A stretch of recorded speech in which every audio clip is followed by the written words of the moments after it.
this episode, you'll discover why always rushing is an unconscious pattern and how creating intentional pauses in your day builds powerful rhythm. Welcome to Energy Alignment for Entrepreneurs, the podcast helping entrepreneurs be free from anxiety, stress, and tension through balancing emotions and consciousness expansion. 3 things you'll discover today. Number 1, why constantly rushing is a symptom of a deeper internal chaos. Number 2, how the pauses in space in between actions create rhythm. Number 3, the simple awareness practice to unravel the state of rushing. When you look from the top, you see that rushing in itself is basically being unprepared. Now, we could this down practically where there are certain events, let's say an ambulance or a fire truck. Yeah, that's different. Or a police chase. Those are events where rushing is part of the job. But then you'll also just foolish rushing, where you need to be at a place. How do I put it? I find myself showing up to jujitsu a few minutes late sometimes, but even then, it's I've kind of accepted I'm going to be late, and that's 100% something I am consciously working on, but I've also realized I still don't rush, even if I'm going to be late. So there's something there. And my point is kind of, hey, if you are unprepared and you really care about the event and there is a reason you need to be on time, and then you find yourself rushing, please, for your own heart, for your family, for everything in your life, figure out what you need to do to kind of plan better and at least be a few minutes ahead, right? It affects so much. It affects your health, your future, like how long your hair stays, the beauty on your face, your wrinkles, when you put unnecessary stress on your being. So the funny part about it is that in the example that I'm giving right now, it's just very simple. But when we talk about this being tied to a deeper internal chaos, that's the thing that hurts. The hard truth is really that you're responsible for how much chatter you have in your mind. Now, we all have obligations and responsibilities and deadlines to hit and, places to be, and we have to be precise. But there's no need to rush. My big point here is that we need to be strategic and responsible for our own hearts and consciousness. Why put ourselves in a state where we're rushing around like a headless chicken when we have more intelligence than that? We can position ourselves wisely so that you live a life where you can be present and you don't have to rush around. This is a message for people who work 50, 60-hour weeks too, or 30-hour weeks. That's up to you. We're meant to work. When you work hard in the day, it's so much easier to rest at night. That's on purpose. There's different levels of work too, whether it be physical or psychological work. Work hard, but keep yourself sane. Don't rush. Look at what it does to you and be honest about, man, we both know you're wise enough to position yourself with intention. Think strategically about every little thing in your life, especially if it's sustainable or consistent. For example, let's say you go to work 7 days a week and you work 40 weeks out of 52.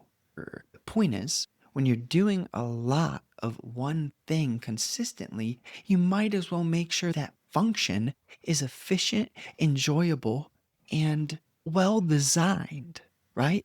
If you're always rushing to work, that's showing you something, whether it be the night before, the evening before, 3 days before.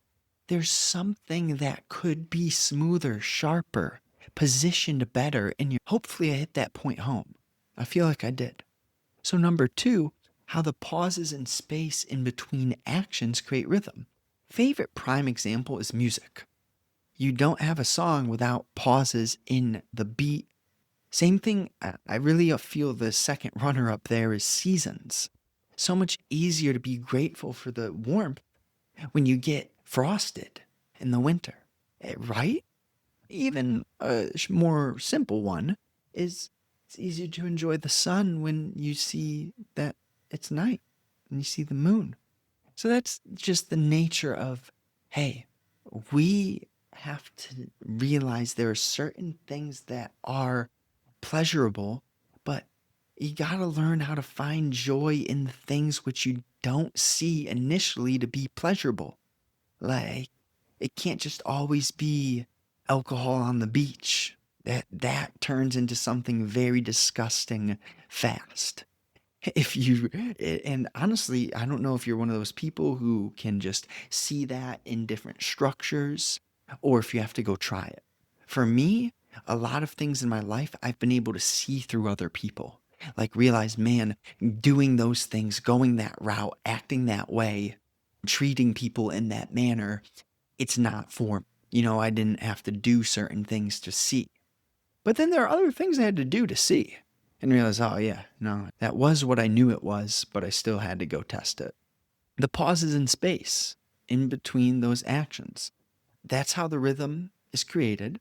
And it's kind of another example. I work way better when I go take my dog on walks, right? If I just sit in the office, no sunlight, no fresh air for 10 hours straight, no, I would get much less done that way. And I get so much more done when I work less, but I'm actually feeling right, feeling fueled to do the work. So you can look at this in many different forms. I've heard from someone like Jay Cutler. Jay Cutler said that the best lifting for muscle growth is like you're not squatting every day. You're squatting every few weeks. And you're not lifting every day. You're lifting probably every other day or something like that. For me, though, in the current phase, my main goal isn't necessarily muscle growth, but feeling wonderful. So I do a lighter workout. I still sweat for sure, still work pretty hard, but not anything close to what I used to do. And I do that 7 days a week. And they're like 45-minute workouts. Point being, like, there's a lot of variability to life, but we need the pauses in space. So, what I'm saying is, learn how to have rhythm, learn how to feel the rhythm. The only reason I'm talking about the pauses in the space in between the actions is because the end of the point is creating rhythm. We're really needing to understand the nature of harmony. What's the essence of flow, right? Because when you're having a beautiful life, you'll realize that the thing which creates the beauty is quite simple, but it's also not the easiest to put into words. It's beyond thought and time, it's beyond a language. So we can use a concept or an idea like a flow state, but what we're really talking about is just being with the rhythm. And that is being beyond yourself, being free of consciousness while still being conscious. Now, point number 3, the simple awareness practice to unravel the state of rushing. If you're rushing around and you really sit with yourself, see, the thing is, people who rush around don't want to sit with themselves. And that's what they're running from. That's why they're rushing. They're rushing because they will not take the time, energy, and presence to be fully in the moment. And if you were to do that, you would realize things need to change. You would feel that there is a great change that you could make.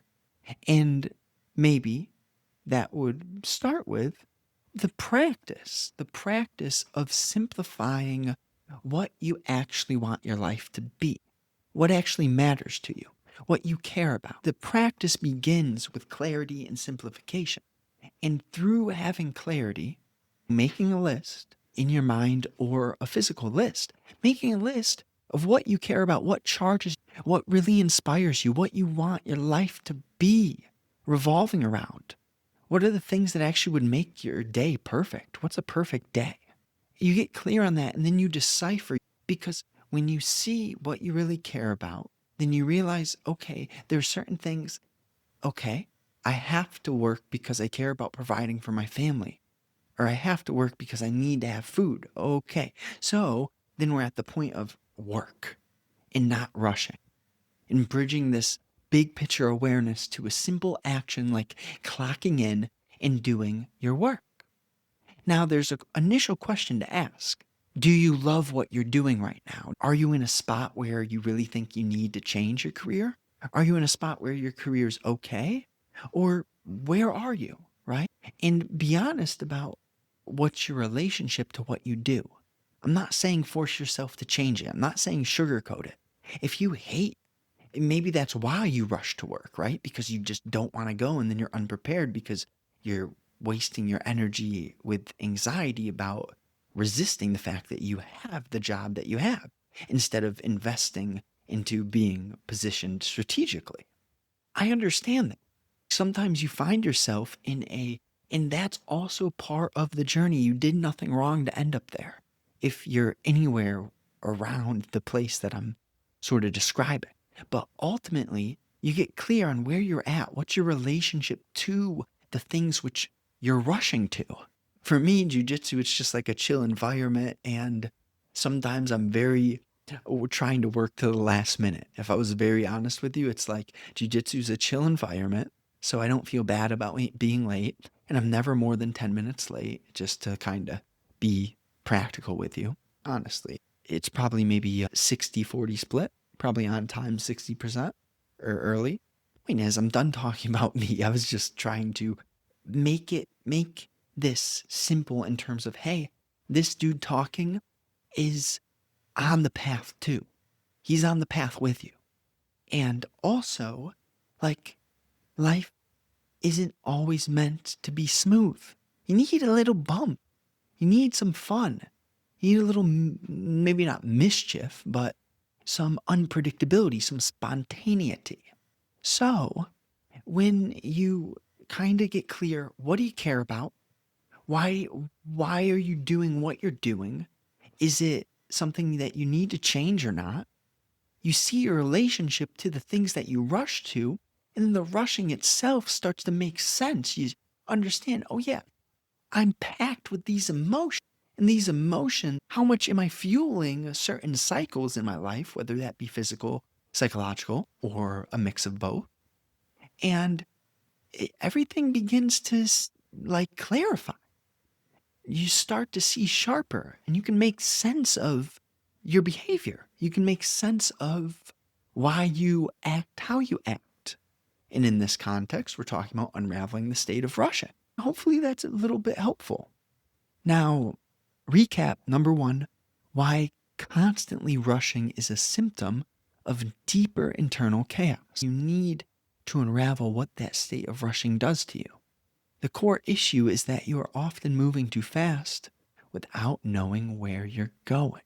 Number two, how the pauses and space in between actions create rhythm like a song. You need to slow down to hear God's notes, the spontaneity and intuition of the spirit, which only speak when the logical mind is not controlling the tempo. Number three, the simple awareness practice to unravel the state of rushing. Ask yourself, are you always rushing?